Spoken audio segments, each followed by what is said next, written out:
You are now listening to the Insight Fantasy Sports Podcast.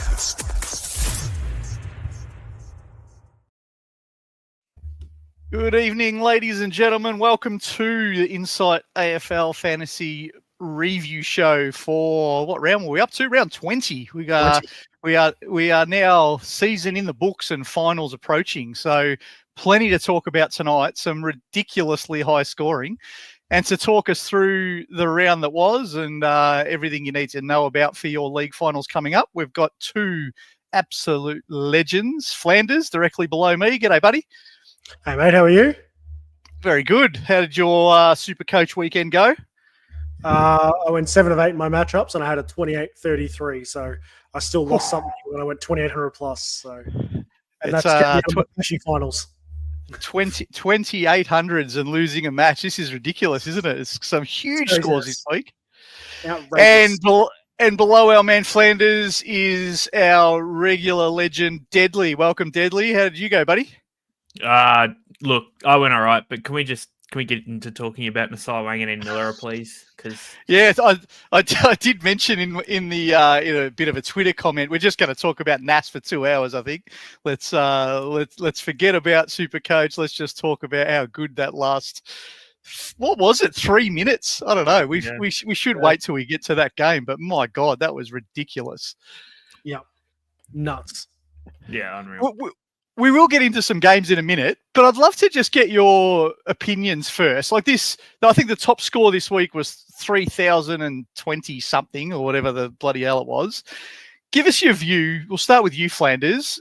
Like high scoring versus lower scoring weeks. What do you prefer? I know a lot of people were really happy, and shout out to my better half, Hurls girl, who got 2680, I think it was, and it's her highest score ever. So she is over the moon.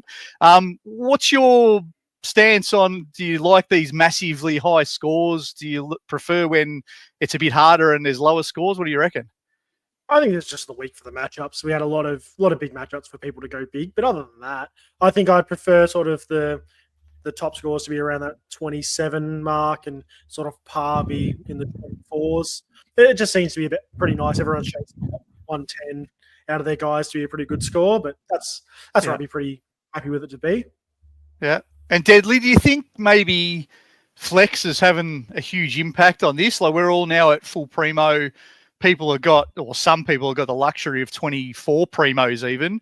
And is it just a product of, if you've got your 70s and 80s that you get in your team dropping out, that you get to take some of these bigger scores, and that's just what we're going to be used to from now on, do you reckon?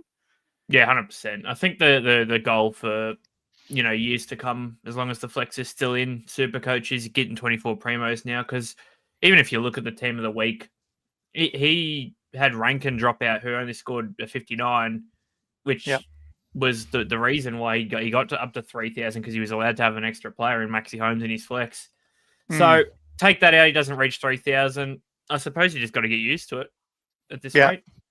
Yeah, it is interesting. I mean, I think it's probably there'll be an episode coming in the near future, I'm sure, where we talk about lessons from this year and what we all take out of it. But I know that the biggest difference now, when everyone's scoring this big, is really those who are in good shape with that 23rd bloke being able to be a primo dropping out, because you're getting the luxury of that, versus like for me, who ran out of trades and has Nick Martin and Sherry still in my team. I have to take an Angus Clark's 41, and so I got a nice score. I was wrapped with 2690, but having these low scores in when others are getting 70s and 60s drop off, it does make that sort of 50, 80 point difference. So it's just one to think about for next year.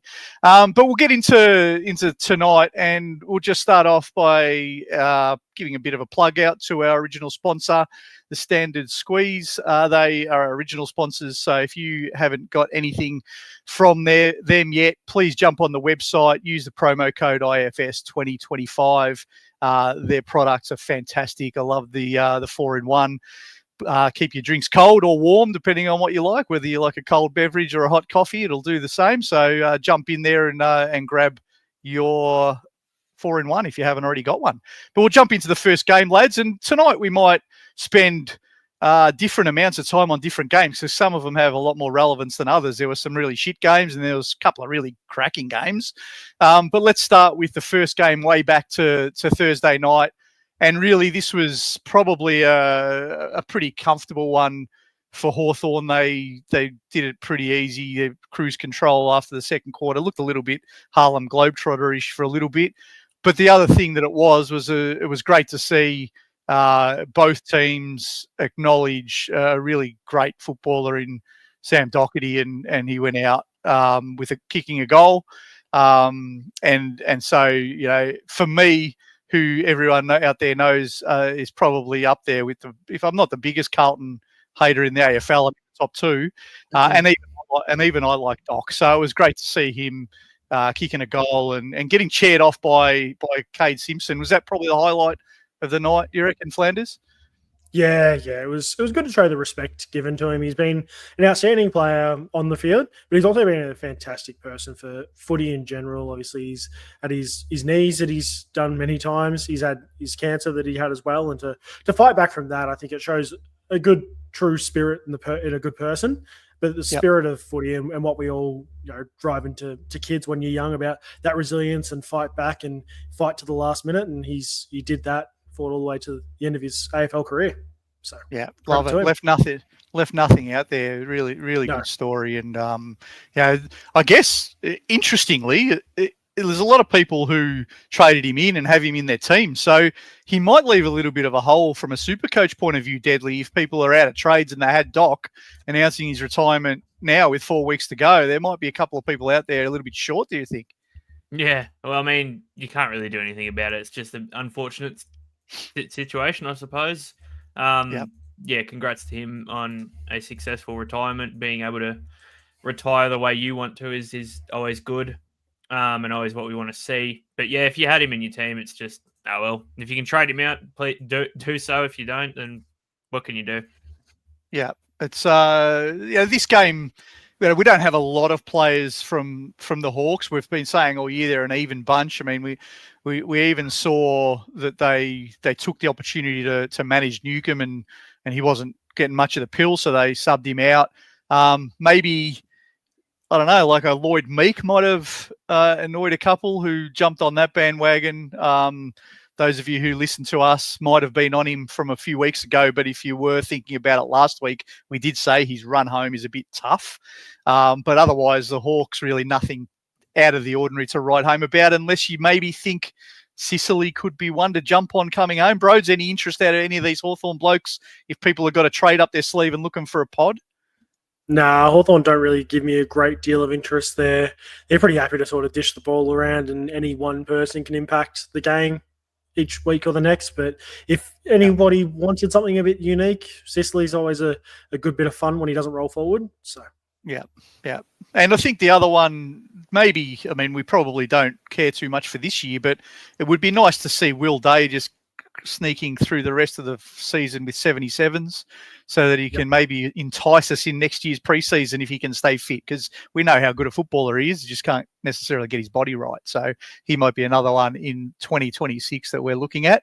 Deadly, over to the Carlton side, is it just George Hewitt or bust?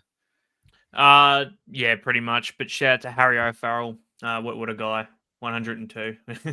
The top team of the week. I saw you said that the top team of the week had Harry O'Farrell and he's 102. Is that right? Yep. So my God, when you're on, I suppose. But yeah, George Hewitt, and that's about it. Yeah, and I think if you've got George Hewitt, you're going to be happy. He's going to stay doing what he's done all year, really. And at this time of year, usually you've got about 4 or 5 pods in your team against your opponent. And if George Hewitt is that for you, I think you're going to be in not a bad spot coming home. TDK, again, 66. We just expect he's going to be at the Saints, don't we? Yeah, he's going to be the way he's going. So we might move on from this game. We'll get into this one really, really quickly. I don't even really want to talk about it, but this was just ugly viewing for an Essendon fan. The Bulldogs did what the Bulldogs do. They got hold of a bottom 4 team and they absolutely mauled them. Deadly, you're a co-Essendon man here. Anything to talk about from a SuperCoach perspective in the Essendon lineup? I mean, those who have merit, I think this is the run that we've been preaching is really hard coming up, with a Jordan tag probably on coming up on this weekend, and they'll be nervous, I reckon. Yeah, probably so. I mean, he was all right in this game. He was probably one of the better players in this game for Essendon, but that's not saying too much, I suppose. Look, it's really the similar case now that everyone's pretty much out of trade. Essendon's sort of just another club, bit like Hawthorn, because there's not many rookies anymore that people care about. And they all sort of did ordinary, didn't do too much, and if you needed one of their scores, they didn't really provide for you. Agree. And Jordan Ridley getting injured again shocked me. Yeah, just it's the same blokes over and over again, which is terrible for Essendon and what we might even need to do in the off season. I think the biggest story is who the Essendon opponents are, and I think we're going to see this trend continue. Essendon are really friendly to halfbacks. They're really friendly to the contested mids. And now they're also really friendly to the tall forwards. So Flanders, it's just check the fixture, see who's playing the Bombers, and put the big VC on. I would imagine. Yeah, pretty much. It's going to be the case for the next few weeks, at least for you guys there. And Brody Grundy is going to take the PI55 out of whoever you guys send next week. But that's conversation for later on in the week. But yeah, I think Bont this week just got a hold of him. He did what Bont does, and 35-2. Sam Darcy was unstoppable. He drew a lot of attention, 6 goals too. And then Aaron Norton, just ever since Darcy's come back into that lineup, he's got his mojo back. And 7 goals, 1 for him as well. Between the two key forwards, you got 13 goals. That's elite by these guys. Massive. And just a little clip here to the old mate, Riley West. What are you thinking, mate? Taking a goal off big Sam Darcy. He's got 150 points, and he could have maybe had 160 if he let him kick his 7th. But anyway, we won't clip him too hard. But I think the only other one, just to shout out, if you do have the bus sitting on your bench, he's maybe someone who might stay in the team now for the last 4 weeks and provide some cover if you do happen to have no trades and get an injury. He'll get bigger tests than he had this week, but 64 in this kind of game, I think that's something that if you have got him as your cover, you wouldn't be too disappointed, Deadly. No, he looks safe now that the Liam Jones experiment's sort of dying off, and I think they just got to run with him for at least a little bit. He looked good in this one, but it was hard to not look good in this one, I guess. So we'll see. I can't see him losing his spot after this week anyway. Yeah, and we'll talk a lot about the Dogs on Thursday, on Wednesday's preview show, but big blockbuster on Thursday night, which might decide their fate coming up against GWS. Really have to win most games now with 4 to go, and needing to sort of jump somebody who stumbles out of that top 8. So it'll be interesting. They've only beaten one top 8 team for the year, the Dogs. So this is where their test will come. It was never going to come against the Bombers on Thursday night, but the Battle of the Bridge was probably the more interesting game. I'll confess, I only saw the last quarter of this because I was a sadist and watched my boys get absolutely mauled right to the end. And I flicked over and saw Giants were down at halftime. Then all of a sudden they're bloody in front. And I didn't know what was happening. Did either of you two catch this one? Yeah, I watched a bit of it. Pretty much Toby Green said some shit about Tom Papley, and that was about it. They just sort of kicked on and just dominated them in that second half, to be honest with you. That was about it. I did see that. It's quite humorous. Papley gives it out so he can take it for a change. It's good to see. And he did, I think he did do a little, I saw some snippets today, and they showed him doing a couple of little points to the tummy in the direction of Jake Stringer. So maybe it was just a bit of a karma bus running over the little Tom Papley there, do you reckon? Yeah, a bit of that's going around. Yeah. Probably we'll talk about some SuperCoach because there's a lot of relevance here, but from a footy perspective, given the importance of next Thursday night's game, the suspension of Toby Green's probably not ideal timing with the Dogs to come. And We know that they hate each other. They're one of the bigger rivalries going around. So Toby missing won't be ideal for the Giants. Flanders, do you think that might swing the pendulum? Does it give the Dogs more of a chance? I'd give him a bit more of a chance. The Dogs' defense has been pretty poor all year, so Toby could have been on for a pretty good game there. But I think from a footy perspective, it probably helps bring it back a little bit tighter there, and looks like it could be good. Yeah. And they've accepted the penalty, so hopefully no one's got Toby Green. But if you do, you're going to be stuck either benching him or trading him if you've got any trades left. Finn Callaghan, deadly. We need to talk about this man. He's had a really good year. He dominated, won the medal. He's going to be a great pod if you've got him coming home. He is a freak of nature, mate, to put it simply. And if you got him, I'm kind of jealous of you because he's bloody good at football. And he'll definitely put up some good scores towards the back end of the year. And also, I don't know if it's just me. Dogs are going to smash them next week. Like, GWS were good in this second half, but no Green, no Buckley, no Kelly. Dogs looked good. Dogs are like 4-0 in their past 4 games against them. I reckon GWS have no chance. Personally. You reckon? Ooh, I'm not giving them a chance in Melbourne. No, I haven't put a lot of thought into it yet. Let's be honest. We've just finished this week's games, but I can see it being a ridiculously high-scoring game. Like, how are the Dogs stopping Hogan, Stringer, and Cadman, and how are the Giants without one of their tools going to equally stop the two Doggies big guys? So it's going to be an interesting one, but we'll talk a little bit more about that on Wednesday night, I'm sure. It's going to be a cracking match. What about we move over to the Swans? And look, anyone who's got Swans players this week are going to be laughing because they play the Bombers. But it's just the big fella, Grundy, again, Flanders, he's in some rare form, isn't he?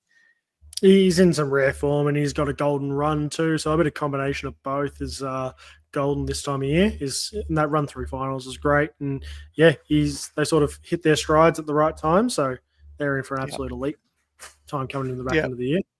And he's going to come up against probably Goldstein on whatever day that game is. It's going to be pretty easy work. I mean, your risk is, if you're an owner, is do they rest him? But Swans are out of contention now, so there's not really any point resting anyone. They may as well just try to go for the jugular and bed down whatever game plan they're trying to bed down for 2026, I suppose. So it probably isn't as big a risk as some of the other teams might rest guys. Goulden, Heaney, they were probably only just okay in this game. But next week is going to be a different story. And those who have got Callum Mills, and interestingly, as I look through my leagues, Mills was one of the deciding factors in a fair few games. Like, some people went to Mills when they needed to save some coin, and there's a lot of people who didn't. So he could be one of those real swing players in the run home. And he looks like he did the job this week with 125 SuperCoach points. Yeah, 58% owned in the top 10%. So he's one of those 50-50 guys. And a couple of those 50-50 guys have gone pretty big this week. Sam Darcy was 62%. A guy we'll speak about later on that put up a massive game in this final game was a big swing man as well. So, you guys. Anything else? 40 to 60. Anything else for this one? Chad Warner scoring back-to-back 100 since round 7 is cool. That's about it. First one. Yep. And probably goes again next week. So it's, those who have him are probably going to be loving the fixture that they've got coming up. So we'll see. Next game we'll move into our Saturday matches. And on Saturday, the first one was your boys, Flanders. This was, can I say this was just maybe an unexpected demolition? Yeah, 100%. I could not agree more. I didn't expect them to do what they did. I remember I watched the game and I was expecting to. The Lions have always had their number on us. So, but no, we came out, played a really good brand of footy, and played really composed, which is unlike us in these Q clashes. Yeah, I mean, we'll talk about some of the usual suspects, but someone who I really enjoyed in this game, and I know he's been starved of opportunity. And, if I'm a club like our boys Deadly, I'd be on the phone to some managers here. But Davies looked like a great little contested midfielder there who's probably not going to be getting regular games. Was this just a one-off, or I don't know? Is he got that in him all the time? I haven't heard of him that much, to be completely fair. He's had the talent. He's always had the talent. He was good when he played last year, I thought, and then he smacked someone across the head or something, got 4 weeks, and never hasn't been seen since. So he's he always had the talent, but never really got to expose it with that midfield, I guess. Yeah, that's probably the one thing Gold Coast have always had is a depth of midfield. Like we've already had Humphrey and Took Miller and guys like that running around. So we had Sam Flanders last year. So we've always had midfield depth, which has kept guys like him and Fiorini out of the team. So, for those guys to get a good, genuine run at, like Fiorini's had a fair few games now. I think he's 7 or 8 games this year. Alex Davies getting a good run. Alex Davies is primed for a trade. So somebody put your hand up and ask for him. Yeah, and I mean, that's how, like Gold Coast, we know have got a few top 15 blokes coming through the academy again at the end of this year. So they'll need points for that. So it might be a win-win for whoever puts their hand up for someone like a Davies, because they'll give maybe a second or third round pick, and you guys get points that you need to pay for those elite talented kids, and someone else who needs a midfielder can win the footy gets what they want. So it might be one of those cases of a win-win at the end of the season. Yeah, for sure. Let's talk about the usual suspects. I think this was, Matt Rowell is just on fire. Matt Rowell, as we say here at the Insight Fantasy Podcast. Oh, my God, is he in some rare form? He's just added what we knew he was needing, which was that transition footy. He's always been a contested beast, but he's now also getting the ball in the transition. Well, that's just turned him into an elite SuperCoach scorer. Yeah, Deadly, your thoughts?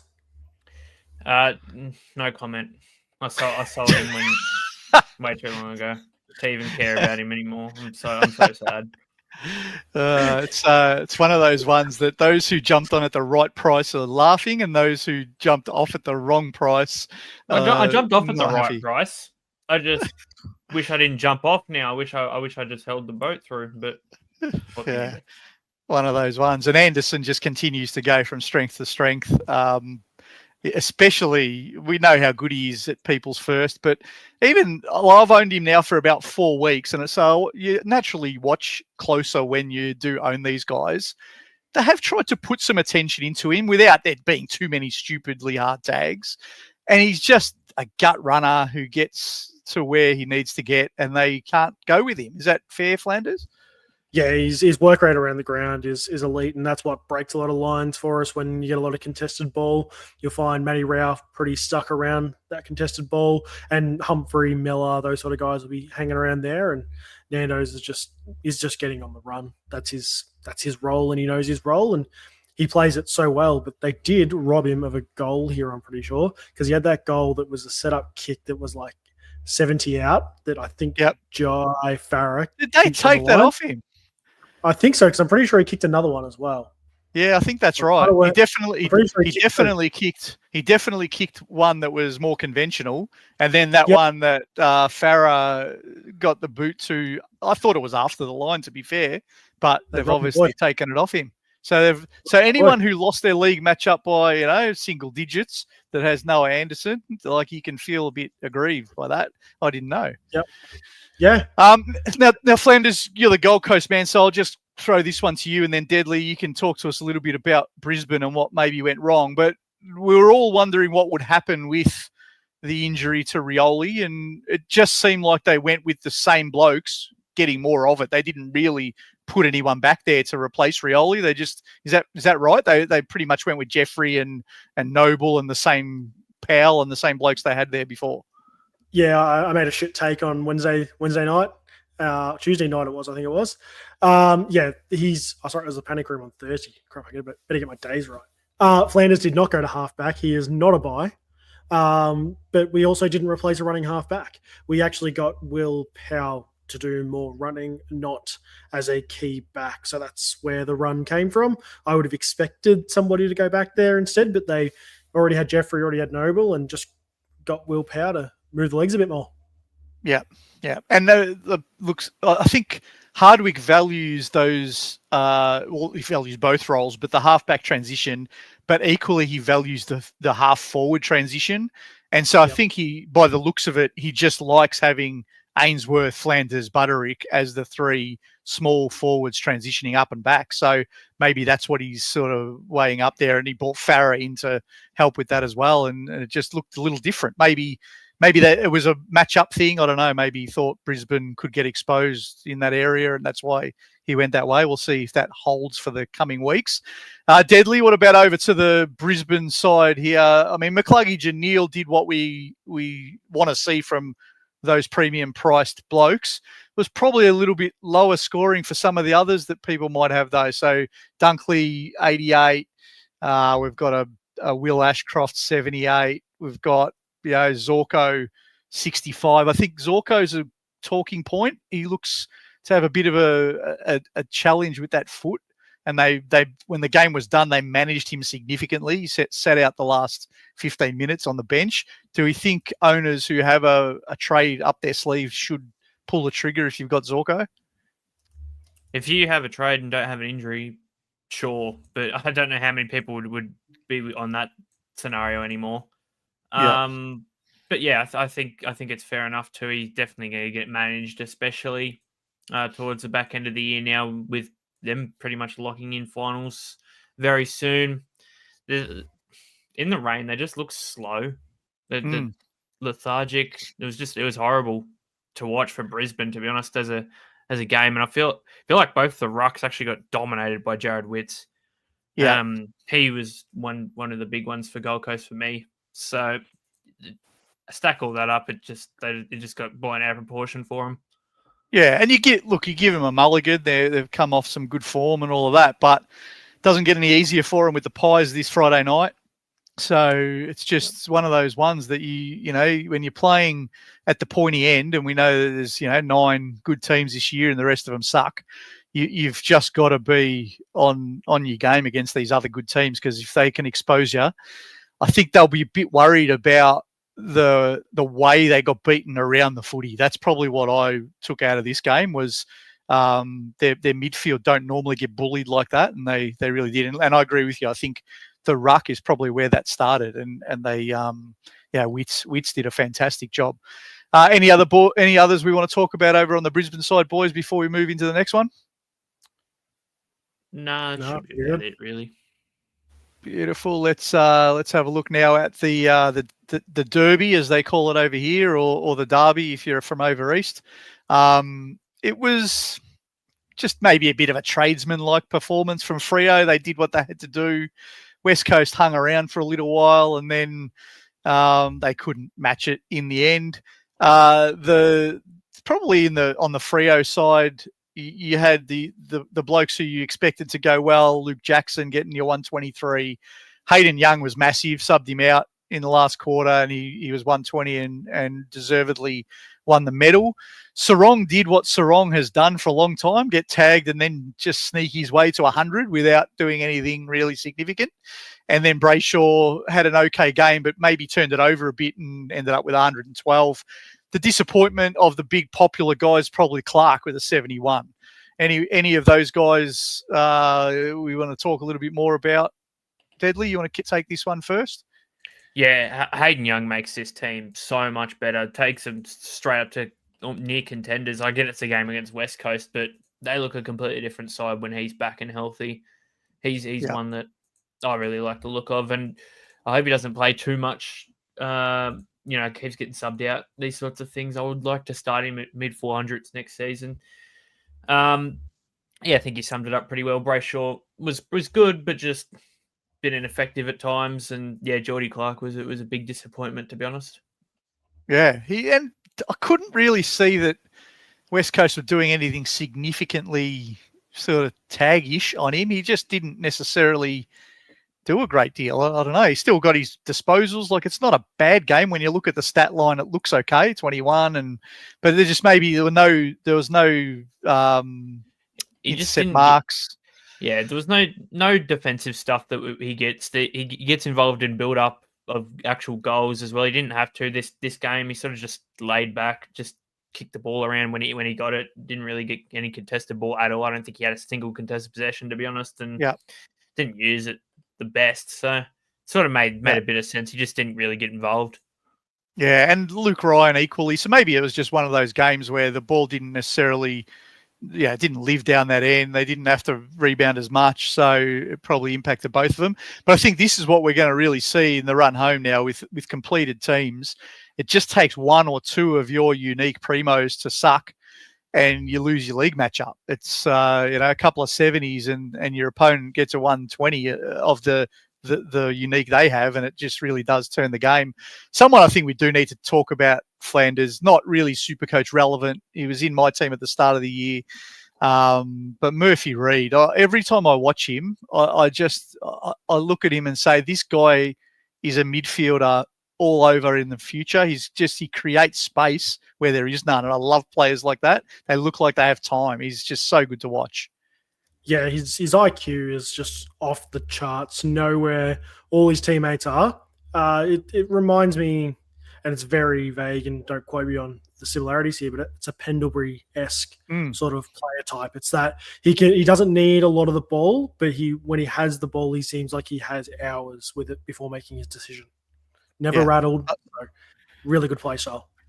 Yeah, I think we've been having some great debates in our WhatsApp group during the week about the rising star, and how do you really compare these blokes when they play all different positions, different teams, some of them first year, some of them second year, etc. But Murphy Reid's right in that conversation, probably with Ashcroft and the Adelaide boy now. Probably they're the three that seem to have cleared away, and our bloke Archie Roberts probably just behind those because of the nature of the team being shit. So it's going to be a good race when we get to that. I think it might. Am I right in saying I think they're doing the Rising Star on Brownlow night this year because of some other stuff that's going on that first week of the Gold Coast Essendon game and all these other awards? I think they're announcing it like the Sunday of that Gold Coast game. Are they? Okay. I thought I saw somewhere that it was because they normally have a night that sort of week, but I thought maybe they were pushing it back. Anyway, I could be wrong. We'll get onto the West Coast game, but as we do when the West Coast game comes up every week, and we've got to give a shout out to our man Ryan from Astute Newstead. So if you have any home loan needs, get onto Ryan. He will look after you. Use the promo code INSIGHT and he will give you an obligation-free quote, and he will do it all for you for free, especially these days with the interest rates as they are, and they didn't necessarily dip this month, and you might be needing to refinance to get a better rate. Give Ryan a shout out and he will sort you out. And I think it's only fair that in the West Coast game, we talk about Ryan before we get into one of the most relevant West Coast and maybe the only relevant West Coast player. But McCarthy continues to be a godsend for those who had no cash and no trades, because he's getting those 90s that they would be wanting as the 23rd primo. Flanders, is that just all there is to talk about really on the West Coast side of it? Yeah, pretty much. Unless if you're playing some classic, there's still some guys that are relevant. If you're playing some draft, there's still some guys. Liam Baker's been a bit, one of those guys that's been a bit more spiky. Not a bad pick, not something I'd be jumping all over. He's only 436, so if you needed something at a budget price, he's averaged 92 on the year. He's not a shocking pick down forward. Yeah, that's about it. I agree with that. I think it was probably a week ago that just killed off anyone thinking about bringing Baker in when he got that 30 or whatever it was. But he has been good. Deadly, now talk to us about your Keeper League 2029 and the fact that Harley Reid's out for the rest of the year. Is that a good thing for you? Just keep him on ice. You can see what happens for next year now. Fantastic thing for me. I'm thrilled with it. I've already had people hit me up asking me, what do you want for him? And I said nothing. He's a for lifer. I don't care that he's out for the season. I'm 0-21. he's there doing what he should be doing now, getting zeros like the rest of your team that are going to peak in about 2029 perhaps. So and it'll be an interesting. I mean, we hear an article every second day about Harley Reid, but now that he's out for the rest of the year. It'd be interesting if he does make a decision, or West Coast do make a decision on contracts. And some of the dollars that we're talking here are stupid amounts, let's be honest. And look, I'm not going to stop any young bloke from getting paid if they can manage it, though I think the managers are geniuses the way they're playing West Coast and any suitors that might exist here in Victoria. But $2 million a year when you haven't done anything is just crazy kind of money. But if you can get it, good on them. Why not? You may as well. Just for everyone playing at home on this, when we bully Deadly for his keeper league team, to explain how crap his team is, between 1st and 21st in a keeper league where people are at very different stages, there's 7,000 points. Deadly is then 9,000 points off the last guy. Good.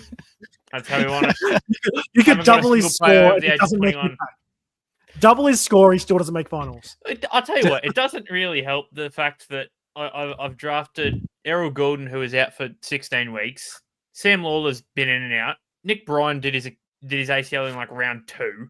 I never really even had a chance to go all right. No. And all my all right players got injured. And Deadly's all in on the first pick. He doesn't want to do anything by halves. You don't want to take any chances in these things and just accidentally win a game like North did the other year, and it cost them Harley Reid. So yeah, I can see where this boy's coming from.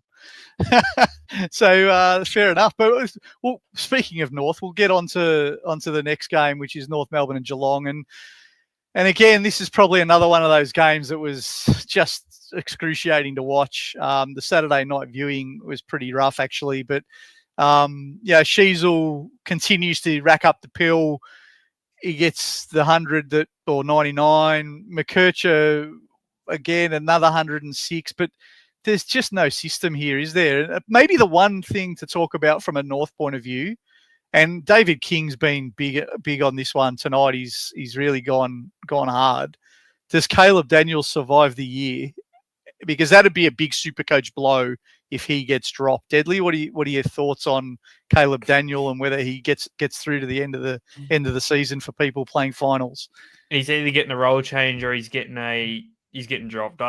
I can't see him surviving where he is. There's no way. Something has to change there. Oh my God. And just look, I'm sorry, Squids, sorry, Jasper, sorry, any other North fans out there, but this game was fucking horrendous. And seriously, a lot has to change. Like, the defense in this one was so bad. If you just seriously go and watch Jeremy Cameron's 11 goals, which insane, by the way, 11 goals, he was wide open for about 8 of them. Not a North player within about 50 metres of him. Unreal. Horrible. Yep. Simple. It was Joe the Gooses after Joe the Gooses. It was ridiculous. We're having this conversation, Flanders, in our chat on Saturday night about, well, what's the SuperCoach scoring, and should a bloke that gets 11 goals get more like 200 points? But when 8 of them are uncontested over the tops, I think the scoring was okay. He got 167, but I'm not going to be as disrespectful to say that I would have kicked them, because I probably would have keeled over after 30 seconds. But any standard footballer, given that opportunity, would have kicked those goals. I mean, they could have swapped it and made it Ollie Dempsey, for example, if they wanted to feed him instead, and he would have kicked the 11 as well, probably. Yeah, exactly. There wasn't a great deal of contested marking here. I wouldn't say Jeremy Cameron went out and put on a show. He probably did for his first 4. He was elite, but after that, I reckon goal 7 or goal 8, they kicked it into the 50, and then he was standing at the top of the goal square, not a North defender within 30 meters of him. He grabs it, he takes a mark, kicks a goal, sort of reaches for the back of the hammy and goes, nah, she'll be right. Just actively, wanders around Moses about for the game.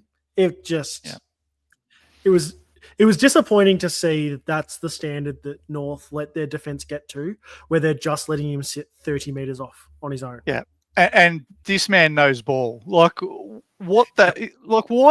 did the media conference not go really hard at Clarkson on that point? Comben is a really good defender. And I know that Souvlaki is out, pardon the pun. We'll talk about another Souvlaki in a minute. But we know that Souvlaki isn't there. But Comben is a fullback. At least give yourself some chance of stopping the Coleman medalist and not putting him forward where he's not going to get the footy. Surely that's not a big call, is it? No, you've got to have him back. That guy is elite back there. And he showed heart. That's probably my biggest take. If nothing else, he showed heart. What's your thoughts?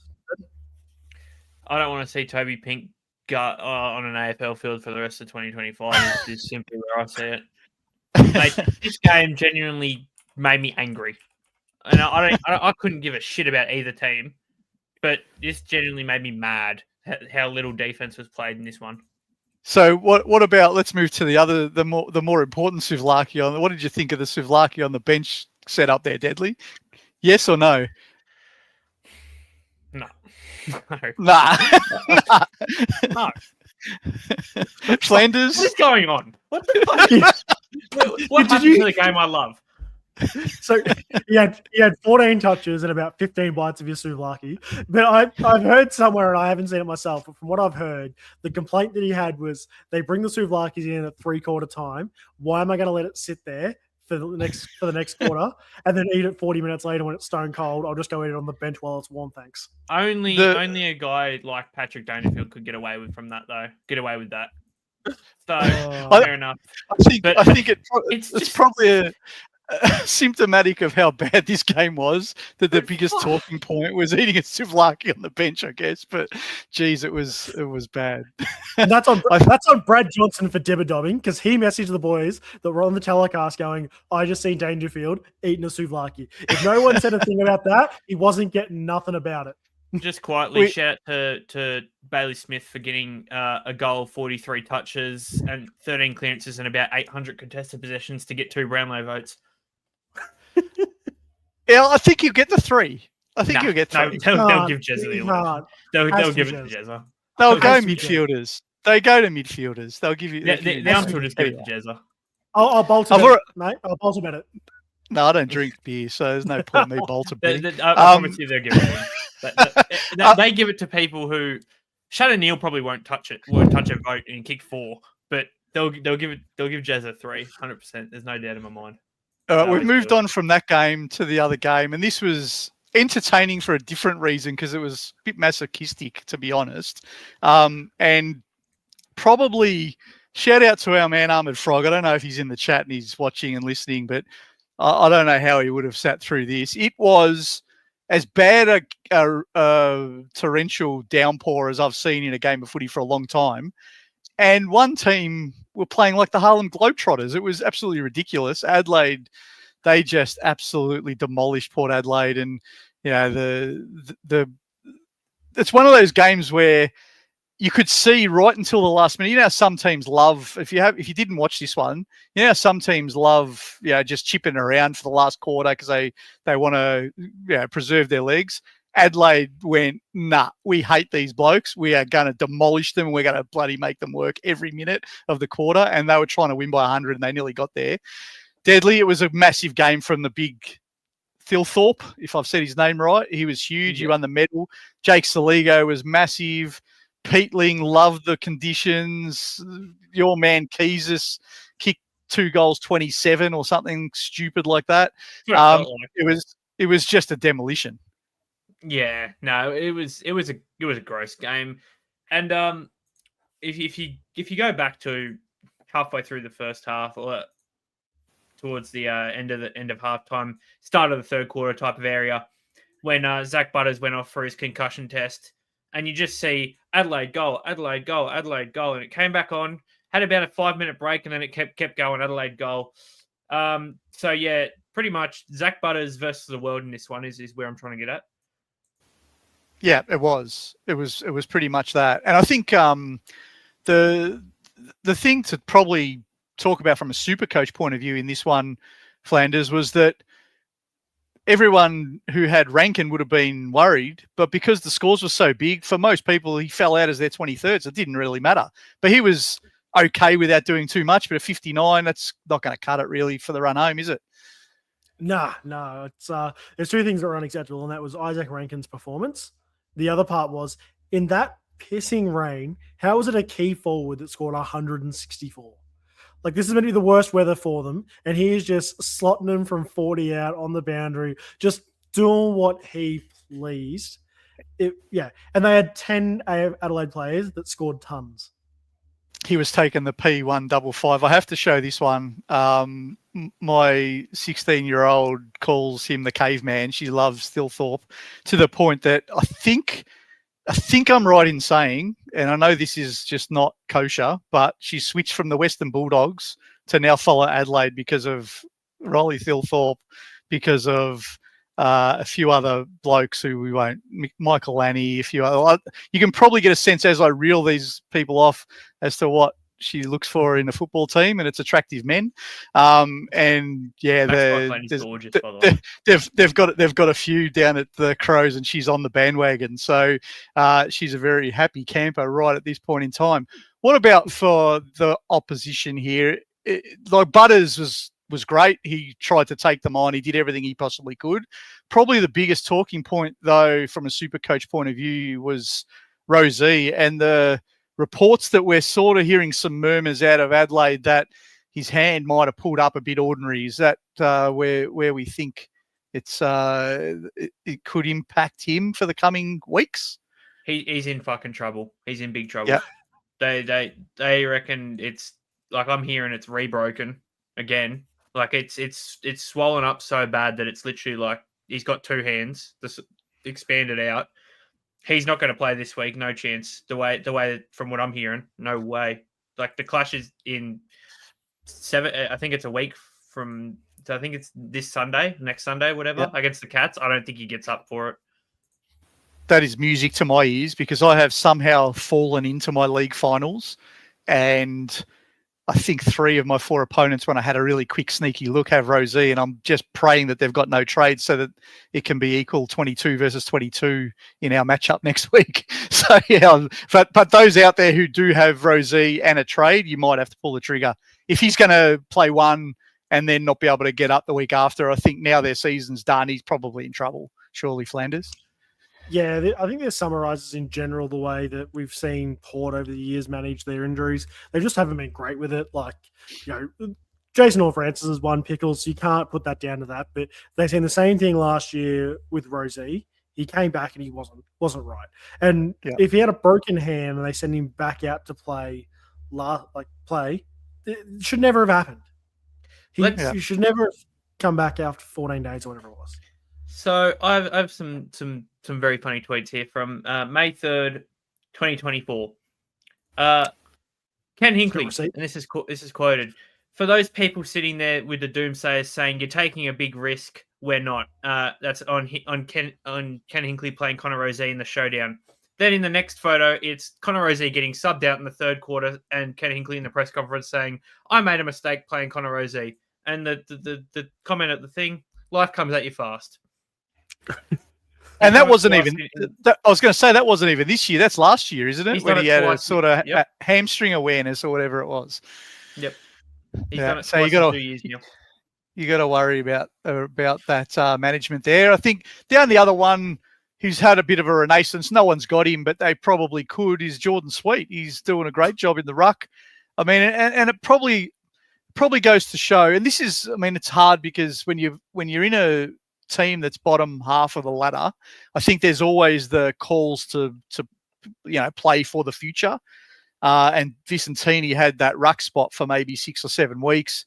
And then the argument is, should Sweet have been playing, or did the fact that he got dropped help him pull his finger out, and now that's why he's playing the way he's playing? I don't know. It's probably you could have a foot in both camps, I guess, but he's playing some good footy and getting some really good scores. So if you have Jordan Sweet, I know that our man Corey in our keeper league picked him up this week. I think you got the benefits of that trade, Flanders. Is that right? I was playing against Corey, and I was the buy this week because I have half an Essendon team who are all injured. My bench was better than my on field, so Corey was never losing to me anyway. But when I saw that trade, I did have a little chuckle, and I thought he's not going to need him this week, but he might need him the week after. Yeah, I had to cash out. I got Sweet, gave up Sweet in a third and got back a first round pick. So I'll cut my losses and make way for that. So yeah, but no, Sweet was looking on track to double ton again, back to back weeks. I think I put in the chat saying, is Sweet the best player in the league because he was on On track Yeah. for a 200 at some point at the start of the third. Jordan Sweet, 1,001 to 1 to win the Brownlow. Load up, fellas. There you go. Gambling advice. Do not follow this. Lucky brand. But and one more little clip. I don't know if our man Squiddy's listening to this, but if you're listening, brother, there might be just a little mini cone for Wednesday night if we can influence it. I'm too old to be a Triple J listener, but apparently they had the best Australian songs, and the winner was "Never Tear Us Apart," and everyone hated it just simply because of these. Look, I like the song, but Port Adelaide picking that song for their footy club has meant now we all hate it, even though we should love it. So just a little clip to the Port Adelaide Footy Club for butchering a bloody good song. I'm just glad that Down Under didn't win that top 100 thing. I'm too old to listen to that stuff. Although a lot of that music was my vintage, so I probably would have liked that playlist. Mm-hmm. On to today's two games and another little clip for the AFL fixturing. We couldn't watch them both; they overlapped. One at 2:00 and one at 3:00, which was bloody stupid. But Collingwood just did what they had to do. Deadly. Taranto are laid out, and Collingwood were just workmanlike more than anything. Yeah, I need to get the receipts because I said Taranto would be laid out, but didn't actually post it anywhere besides a group chat with my mates. So I would like to know that I was first on that information. But shout out Nick Dacos for saving my SuperCoach season. Couldn't have done it without you, literally, because I didn't have Bont and I was in big trouble if Nick Dacos didn't go all right in this one. So at one point. Yeah, well, at one point in this game, when it was relatively close, even though Collingwood looked like they were in cruise control for most of it, it was really Nick Dacos versus Richmond. He was just everything, like every disposal, every goal, he kicked goal. It was just he loves these 3-vote Brownlow games, and I think this is the time of year where he just starts to put some pressure on the Brownlow markets, and he'll probably be into the red, I would imagine, Lockie Bramble responsibly. $8.80 now, and I think that's probably overs at this rate. Yeah. It was a really good performance. The Richmond side of things, I think their supporters will be pretty happy with what's going on. Just a little shout out here, and I know he was called out on a couple of the footy shows already, so hopefully he does get his, what do they call it? What do the young people call it? Get his chocolates or his flowers? I get these bloody sayings mixed up, but flowers, like Nick Vlaston, he's having a remarkable year. Another great game today. I think it was something stupid like 16 or 17 intercept possessions again. He's probably got to be in All-Australian contention, doesn't he, Flanders? Yeah, I can see a place where he gets put in there. He sort of has a bit of a nothing role at the team. He's not a key defender. He's not really a running halfback. It's almost a Luke Ryan, Jordan Clark-esque role. It's a bit of a nothing role, but he does it well. He's essential to them back there. If he's not there, it's notable. But when he's there, you don't know what he does, I feel. Yeah, and I think, while I know where you're coming from with that, I think compare 3 teams right now who are probably or 4 teams that are in similar stages. Probably the biggest difference between Richmond, North Melbourne, Essendon, and West Coast is that Richmond have got Broad and Vlaston really holding up those defensive posts. I think that stands them in much better stead. They have differences elsewhere as well, but I think that really does start, or at least it safeguards them on getting these massive scores against, which is something for them anyway. Yeah, exactly. Yeah, he's a great player. It seems to have a bit of an odd role that doesn't seem to be anything. Yeah. What about over to the Pies? We say every week they're probably not really super coach relevant except for Nick Dacos, but Darcy Cameron's another one, and probably Josh Dacos is the other one who got a few people excited a couple of weeks ago with that huge last quarter and has gone back now to half back and getting the hundreds again. So he's reverted back to the norm, which is still good for his role. Like 110 is nothing to sneeze at, but that's probably what we're going to expect to see from him coming home. Deadly? Yeah, no, I think you're right. Hundreds to 105 is probably him now. Maybe a couple 90s here and there, but yeah, I think he won't have a big last quarter again unless something magical happens. Yeah. Just And something I did keep an eye on, which Go is kicking around. Dan Houston seemed to take a bit of a bump in kick-ins this week.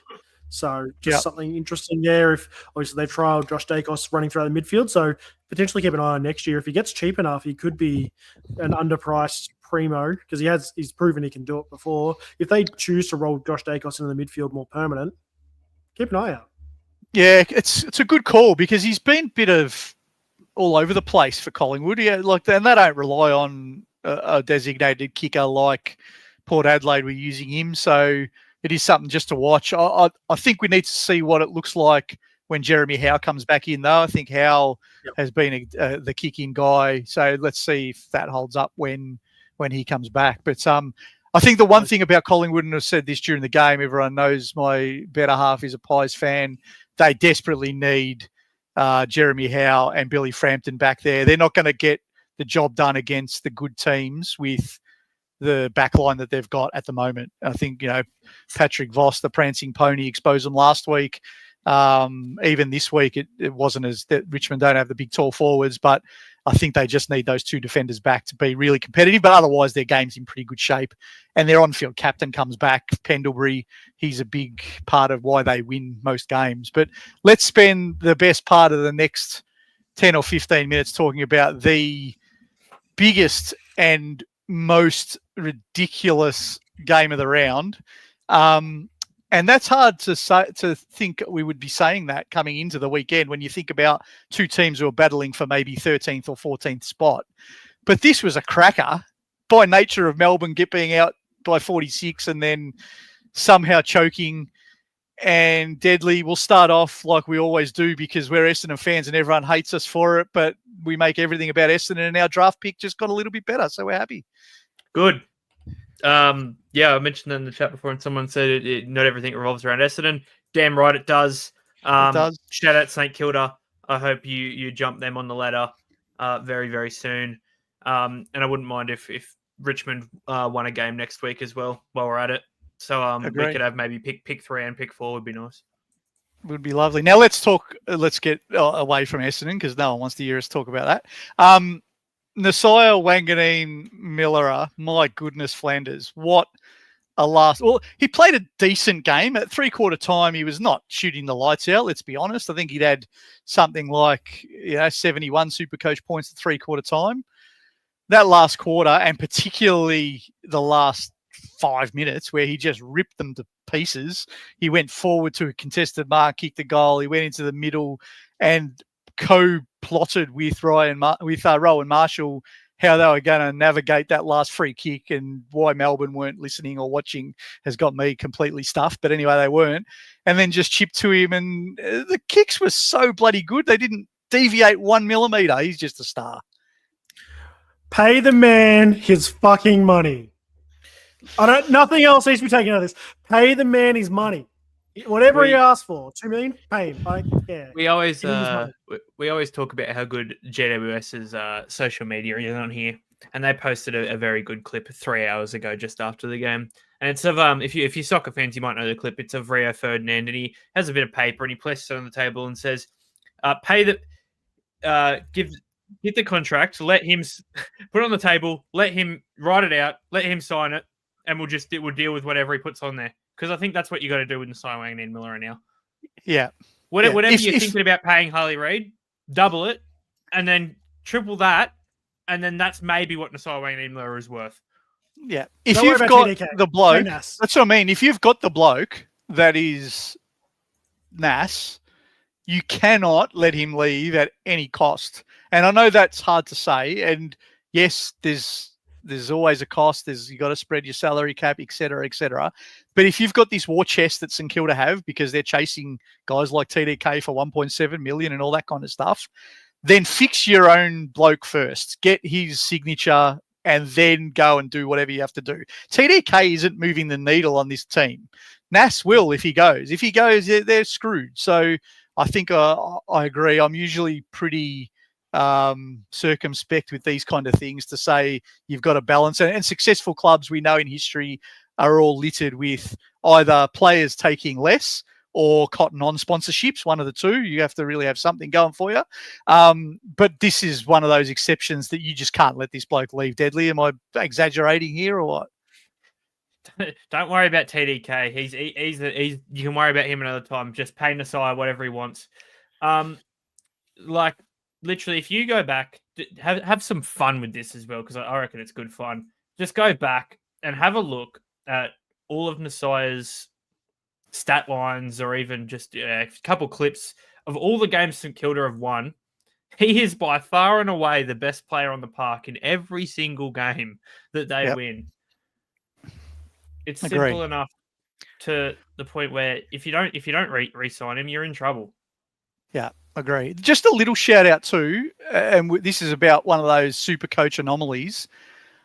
I reckon Rowan Marshall should have got a shitload more for that last kick, because that play was perfect. He executed the play equally as well as Nas. Nas kicked the goal and we give him 35 points or whatever we gave him. I think you should probably give Rowan Marshall a few more. Flanders, is that fair, or am I off the mark? I own him, so I think it's a great plan. I'm not biased or anything. I don't, so I'm not biased. I really don't care about Rowan Marshall, except that I really think that they were both equally plotting that that play, and I think I think Corey's just saying in the chat that he got 10 and Nas got 35. I'd like to see maybe, I don't know, 20 and 30 or something like that. I think they were both perfect. No, he had to hit that kick on the spot. That had to be a kick to a mark, no questions asked, and a 40-meter kick. He hit Nas in stride, 40 meters back, right where he wanted it, as close to the goals as he could get, but not too far out. To hit that kick is incredibly tough in that exact moment of the game. So credit to Romo for getting that kick, and credit for Nas for being just absolute nerves of steel on two clutch goals, one to tie it, one to win it. He only needed to kick a point at the end there, but he refused to accept a point. He insisted on kicking a goal. Yep, it was brilliant. Let's go to the other side, Deadly. Clary Oliver might be kicking himself a little bit tonight and struggling to sleep, do we think? That missed a lot from, what was it? I don't know, 25 meters out. Yes, I know maybe he was on his opposite foot or something, but he just needed to dribble a goal, a behind even. It didn't matter. Like, that would have been 7 points. We wouldn't be having this conversation right now.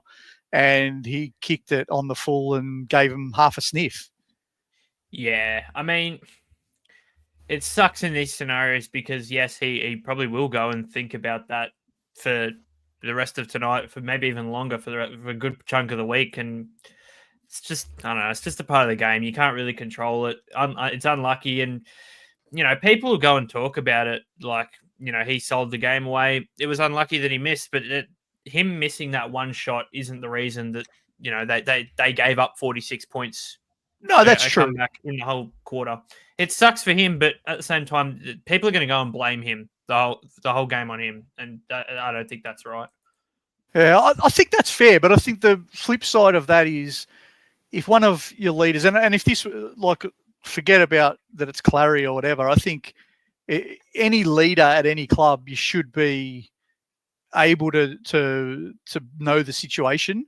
If it was a kid, I probably wouldn't even raise it, because, everyone's entitled to make an error. But I think leaders who have been around, they need to be able to sum that situation up a little bit better. And it probably does say a little bit about where Melbourne's at. And let's take it away from just Clary, because it wasn't just him, I agree. All of their leaders were involved in that last 6-6-6 debacle. Viney standing on the wing, Max Gawn going back into the centre circle. Like, all of them just butchered that last part. And that's probably what the review needs to look like. If we're gonna be really strong about Kingsley laying it on the GWS midfielders and leaders, and that's why they won that game, then I think Goody has to do the same here for Melbourne, doesn't he? Yeah, the biggest thing that I think Jack Viney missed, and if you want to talk about that last sequence as an independent moment, he had to be on the wing, correct, but they don't tell him where he has to be on their wing. No reason he could have been on the defensive point of that wing, right where Naz would have been, 10 meters away, and block the run. Who are they going to go to? Naz, because it's going to be an uncontested mark. There's no reason. But the team needs to own that. And that's everybody from the top down, because they didn't we had Max Gawn with a few big moments there, but they as a leadership team, as a core six, of the leadership team, did not stand up in that final 46-point demolition that happened from St Kilda. Yeah, and I think that's more my point. Maybe it was unfair to just single out Clary for the miss. It's more the leaders. I think as a leadership group, they should be having some really honest conversations this week. If that was my club, I'd be expecting it. So I imagine that they will be having them. SuperCoach-wise, I think, we've been big on this for the best part of the last 4 weeks. And if you've got any trades left, if you've got Rosie and he potentially isn't out, you can go to St Kilda Bloke safely right now. The way they're playing their footy, McRae was good again. Sinclair was good. Nass we've spoken about. Romo's okay, although I think there's some better rucks. Max Hall is one that's having a cracking month. He was good early in the year, but geez, he's had a really good midfield spell for the last few weeks. Yeah, he's a freak. He's going to be really good. And I think they're developing him quite nicely as well. Yep. I think there's a bit of green shoots there for the Saints. If you're a Saints fan, it's easy to get carried away with the negatives, and maybe at 3/4 time you're thinking, geez, this is not ideal. Melbourne have been toweling us up. But I think there's enough in there to see something. But like we said earlier, it's got to start with a Nass re-signing, that's for sure. What about over to Melbourne from a SuperCoach point of view? Max Gawn, we have said for a while now, also has a great run home. So if you were trading from Sherry, we were saying that that's the man to go to. Any others that we want to call out? Petrarca was okay. Oliver's score is okay. 100 was just nice. I've missed that. Yeah.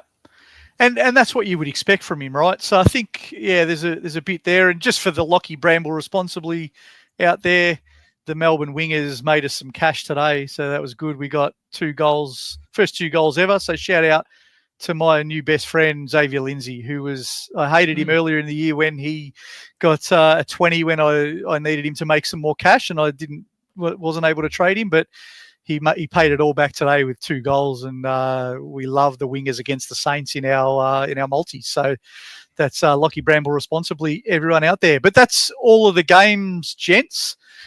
Should we get into some questions, do you think? Yeah, why not? May as well. Get it on. Let's do it. It's question time. Let's answer your questions for the week ahead. Let's queue up some questions over here, and we'll start us off with our man, the Horse, who's shout out to Horse, who's having a nice movie night with the family tonight. Obviously, he's paying attention to the movie, and he started us off here by talking about the SuperCoach world, and hopefully you've tuned in and it's been a good night for you, Horse. But what's he saying here? It's because I can't read. He's now known as Nasiah Winning Games Malera. Winning Games Malera, I like it. Yep. I like it. Malera. It's Winning Games Malera. I'm fairly sure I'm right in saying he's averaging 132 in his past 7, something like that. Yeah, he's been massive. He was, remember that period around the buys, he got down to 507,000, I think I want to say. And now he's just been absolutely ridiculous since then. So shout out to our man Jasper. Smashed his PB this week to, is that a 614 or an 814? My eyesight's 2814. Brilliant, Jasper. I think that's what I love. We spoke about this at the start of the show, the same with my better half, Hurls girl, getting her best and Jasper getting his best. I think weeks like this, while we might get a little bit picky on everything SuperCoach this time of year, and we say, what about this, what about that? If everyone's smashing out their PBs, I think that's good for the game, right? It's everyone's invested and it has to be good for engagement. So is that what we take out of this week, Flanders? Yeah, I set my PB this week. I had a week last week where I was ranked 100th for the round, and this round I'm 1100th or something for the round. So still 1500th for the round I was. So ripping week, but it's always nice to see the big number that exists, and it just means you have confidence. I put together a good team. Yeah. I think even those who are like me and haven't had the year that I would have liked, it still gives you a little bit of confidence that the structuring of the team and the way you went about it wasn't wrong. There were some mistakes that were made, clearly, but to be able to still score in the 2600s means you've done something to get the team up and going and into the right spot. And it's just a few of those little tweaks that you need to make to take advantage. I think that's what's probably separating the big scores now. It's have you got that 23rd and 24th that really are taking advantage of weeks like this for the flex, or have you not? And that's probably separating the 25s from the 28s, and just some little things that you might want to do next year. What about this, Deadly? Grundy, overs and unders, Luke Jackson against the Bombers. Over. What did Luke Jackson get? Was it 191 or something? Grundy's breaking the record. Are you as bullish on that, Flanders? Yeah, I could see I could see another double ton coming. And his first of the year, but I could see a double ton. He's very mobile, and it's just going to be it. The only thing that's going to stop him is the fact if they can only spread 3,300 points around so much. So if it's not a very stoppage-heavy game, that'll be the only thing that stops him, because Errol's going to go 150 and Heaney's going to go 150 and somebody's going to kick 6, and that's going to be the only thing that's going to stop him is SuperCoach limits 3,300 points. If they didn't limit points, he's scoring 200. If they could give 5,000 to one team and 1,300 to the other, it probably would be real ugly. But yeah, I think he's going to have his way with old man Goldie, who's trying hard, but let's be honest, his best was 10 years ago. So what about if Alex Davies leaves? Could be good for SuperCoach next year. I think it depends where he goes, what he's priced at. You definitely need him to shit the bed if he keeps playing this season, because a 136 on top of 333k, he's going to be priced mid 400s plus, and you're not picking Alex Davies with mid 400s. No, that's true. Well, do you think Flanders Do you think he plays Flanders for the rest of the year, or is it just a matter of they need the weather was what it was, so they needed that extra contested bloke? Yeah, I think it's just probably for us. Like we probably see that we're going to have a lot of guys that are going to part ways. We've got a team that we're pretty happy with now. He could well keep his spot because he did kick Davies Swallow out of his role, but like that's about it. What do you reckon? Yep. Will Graham's probably due back either next week or the week after? Is who goes for him? Because surely Will Graham's back into this team. Correct. Will Graham's going to come back into this team, and there's probably going to be a Jai Farrow. It'll be interesting to see what we actually do. There's a lot of guys that are on the fringe. Alex Davies being a good example. Closey was dropped this week as well. Butterick, Jai Farrow's going to go as well. He'll drop. So there's a fair few guys that do play on the fringes that can make way. But I'd like to see Alex Davies stay, but we just have a midfield where we're pretty set at that one position, and we always have been. Yeah, I think you would think they get rewarded for being so dominant this week and at least stay in for next week, and then it's their spot to lose, right? It's good. That's a good thing to have. Exactly. If you're a team that's contending, you want to have that pressure from below the 23. If you get injuries or if you get something going wrong, I mean, you got to have that. Fiorini a great example of that. He's playing on the wing now, and he's averaging I think 90s for the year off the top of my head, and he built his way back on 40 plus disposal games in the VFL. Yeah. We spoke about this one already, but Caleb Daniel to get dropped, Deadly, do you think yes for sure, or will he get another go? I wouldn't say for sure. I think there's a better chance of him getting moved around more than getting dropped, but I don't think he's at halfback next week.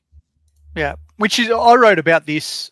I think it was about round 8 that he was just an optical illusion, and we thought he would get dropped back then. And he seemed to have a bit of a renaissance. They pushed McKercher back, and then they were preferring those two to do the kicking, designated kicking. But now I think it's starting to get to the point that it's not helping them defend, and that's the biggest issue. Like, you can't have Daniel and him probably in the same defensive 50 because they're not. Daniel and McKercher, in the same defensive 50. So it's something they've got to address. Let's see what happens there. We agree with this one, Jasper, that Rosie was playing one-handed. We think he probably will miss this week, if not be gone for a while. Like if that hand is blown up like a balloon, like they're saying, could be the season, and that's a trade if people have him.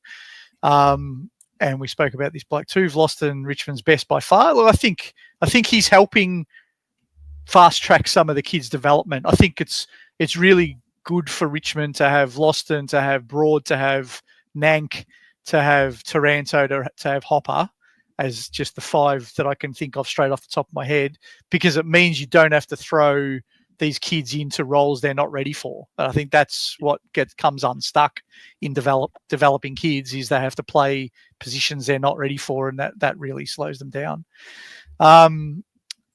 Shout out here, Quezadilla, give Nas the keys to the city. What would the keys to St Kilda be worth, Deadly? Probably a lot less than Luna Park and the Espy. But I'll tell you what, if he wants the keys to the city, he can have them at this rate. If he wants to be the mayor, go ahead. Yep. Yeah. Matty Marquez, I will say, credit to him as well. He wore the Viking lid to the game today, and would have looked the part. If it wasn't a chat where he could type his responses in, I don't think we'd get anything out of him. His voice would be well and truly shot, I would imagine. Oh yeah, good. These games, even when you're a struggling team, though, these are the games that you just remember forever. You love them, like you remember that in 20 years and say, "Oh, I was there and I had a great day." Shout out to the Viking for his first goal as well. What a guy! Yeah, he looks really good. So I think that's something else they got to look forward to. This is a good shout. So Jasper says here, is Nasai a chance for mid next year? Now, do we think he'll probably defend a mid because he's played so much defence to start? Yep. Is that how they'll do it? Yeah, I'm looking at his CBAs at the moment, and he's had 5 games over 40% CBAs. Yeah. So I'm doubtful he couldn't be applicable for it. Our last change has already happened in round 18, and he only had 2 at that point. And in the last 3 games, he's played centre bounce mid. So he will play his 35%, I would imagine, enough through there. So, yeah. So that'll be good for us. I mean, he's going to be pretty popular next year, I would imagine. TJ78 was Clary just thinking about tonight's cheese platter. We'll probably give Clary a bit of a break. We're gonna end the show with a shout out to mental health. I probably shouldn't be smashing one bloke. He made an error, but I think we said it was the whole leadership group who should be having to think about what happened, not just him. Kelly Underwood. Can I say something that might be controversial? I hate Carol Underwood like most people as a commentator. Me too. But I didn't think she did that bad in that end of that game. I was surprised. I thought she did not a bad job of finishing that game off. Was I maybe too lenient? I don't think anyone could have done bad in that situation. They were given the perfect situation. You can't screw. Do you want me to be 100% honest with you? Maybe. I had the commentary off since about 30 seconds into the game. So I couldn't. Fair enough.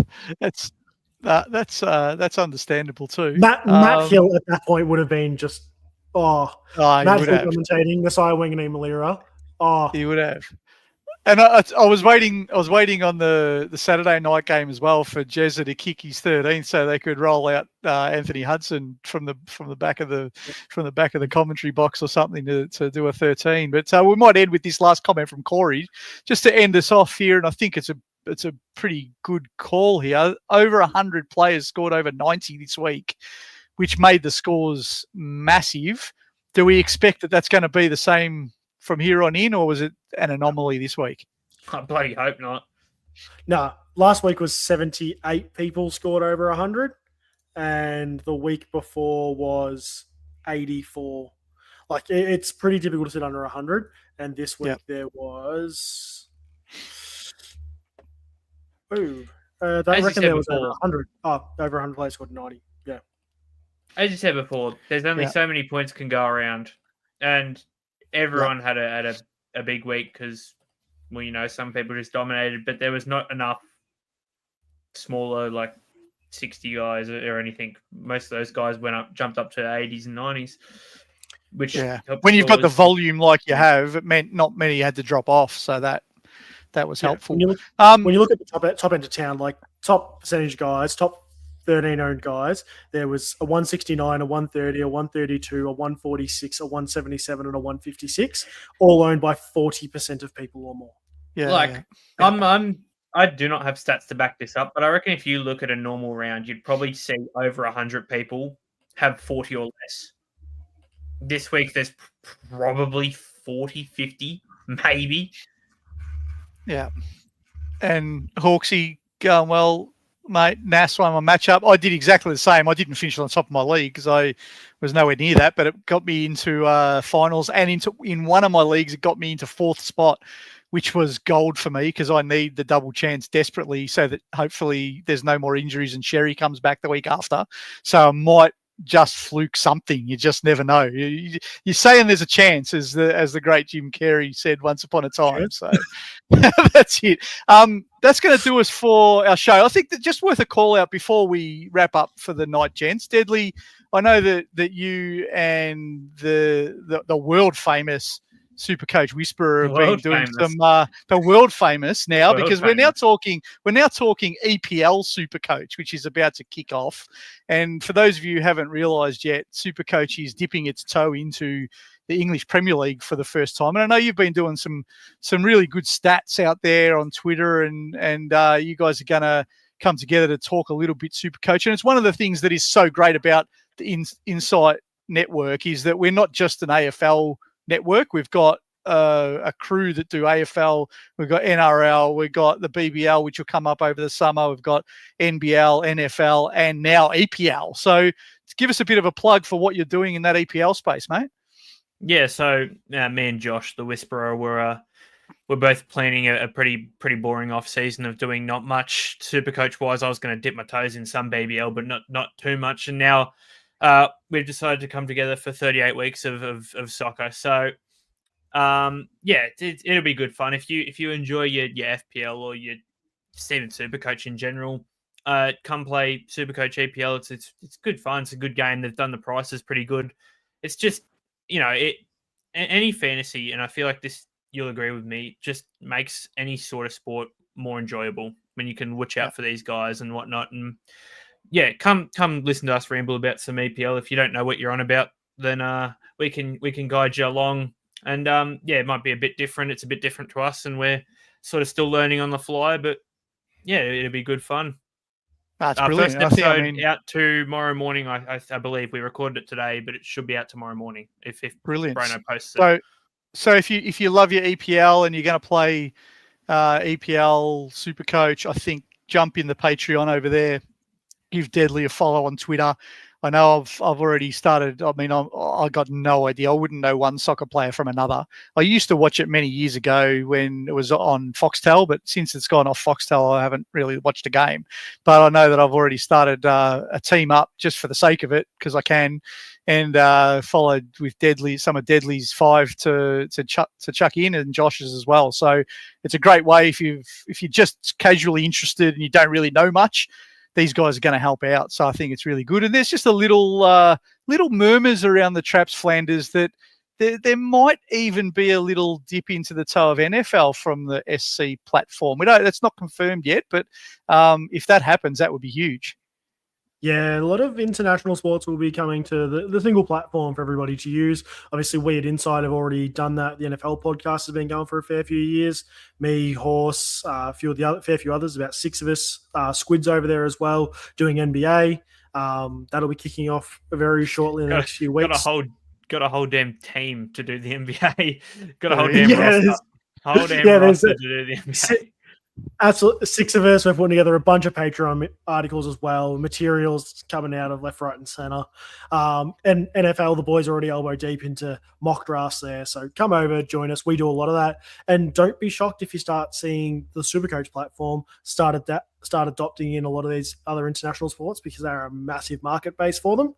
And we as Insight already service it. So we are going to be bang on with everything you guys need. You can see it all in the one spot. Yeah, so love it.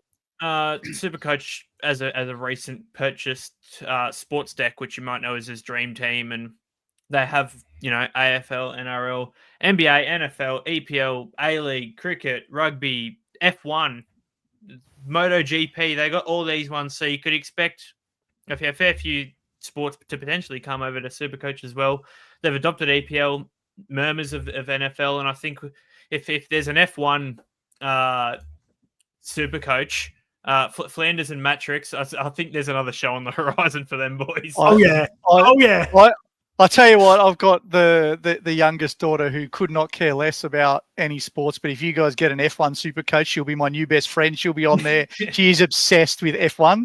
She will be on there in a heartbeat. So let me know if that happens. But I think the message for everyone out there, if any of these sports are for you, we are covering it here at Insight. So get on with the Patreon, go in, have a look. You get all of the same kind of coverage that we give here on AFL. You get similar kind of things with all these other sports, and we're putting all the time in so that you can win your leagues and you can win cash off your mates and all of that kind of stuff. So why wouldn't you get involved? I know that one of the things that I love about doing the AFL Supercoach is you get the feedback that people are winning their leagues against their family and friends, and they're only winning because they're listening to us. You can take that and put it over to the other sports as well. And I know I can't wait to get involved in some of the NFL drafts and that the boys over at NFL are doing, and I'm already watching all their content. So please get on board. But we'll leave that there for the night. Thanks, boys, for another great review show. Everyone's got their finals coming up if you made finals, so hopefully you are in at least some league finals coming up, and you have a little bit of luck on the run home. But we will be back Flanders Tuesday night, I believe, for your numbers pod for our members. Yeah, that'll be in the members only, so jump in the Patreon. Obviously, we'll wrap that up throughout the rest of the year, but we're still going to do a lot of stuff going into the new year as well, so be sure to be there for pre-season. So I know a lot of guys are already thinking of 2026. I am as well. For a lot of that. Yeah, we're still doing the reviews and preview shows, but we've got some fun, just single one-off streams coming very, very soon. We'll probably have a Brownlow night, and we've got a one that might be bad for us, Hurls, coming up pretty soon. So if you remember, all the way back in the preseason, me, you, and Horse did a hot takes episode. Oh shit! Did someone record that? Surely we deleted it. So I've gone back. I've gathered every single hot take we've done. I've chucked them together into a PowerPoint, and we're going to go back and review our hot takes. And I'll give you the trick. There's some pretty fucking bad ones in there. I can only imagine the kind of shit I was talking about back then, and how many I actually got wrong. So I actually can't wait to do that one. So that's news to me. Yeah, Perryman. Perryman, bloody hell. That one won't surprise me, actually, Perryman, because I knew I got that one wrong. I'm sure I got plenty more than that wrong, Flanders. I'll tell you what. I'll give you a sneak peek. I'll give you a sneak peek at one. I'm not going to mention who it come from just yet, and you'll see it. But so we have for the Essendon Football Club, someone has mentioned that Dylan Shield, while at halfback, will be a top 10 defender. So I hope that wasn't me. It might have been, but I hope it wasn't. Someone, one of us three said that. Yeah. And we're going to go back and just, it's basically a night where you can just come and fucking roast us. We will have some fun, ladies and gentlemen. And what we might do, just on that, because I can't even remember what I said back then, what we might do, we might position it as a night where you can come in and guess who said it out of the three of us. We'll reveal the stupid takes that we all made. And I've got it set up so it's revealed. Perfect. The take pops up and yeah. Perfect. Awesome. All right. Well, that's awesome. So and there is 4 weeks left to finals. There's not a lot of trading to do, but we will be back Tuesday night for our members with the numbers pod. I'll be back Wednesday night for our preview show of round 21. So if you're looking to make your last trade, if Rosie's an injury and you need to make a trade, listen into that one. We'll tell you all about it and who we think you should be picking up. Thursday night, Deadly will be back for the panic room as he is every Thursday, and we'll continue to do that throughout the last 4 rounds, but we'll definitely throw in a few of these other one-off type of episodes, our learnings for the year and our hot takes at the start of the year and stuff like that. So looking forward to bringing some content to you all. And we'll sign off for the night with our usual very serious take that if things aren't going so well, if you need to talk to anyone, our DMs are always open.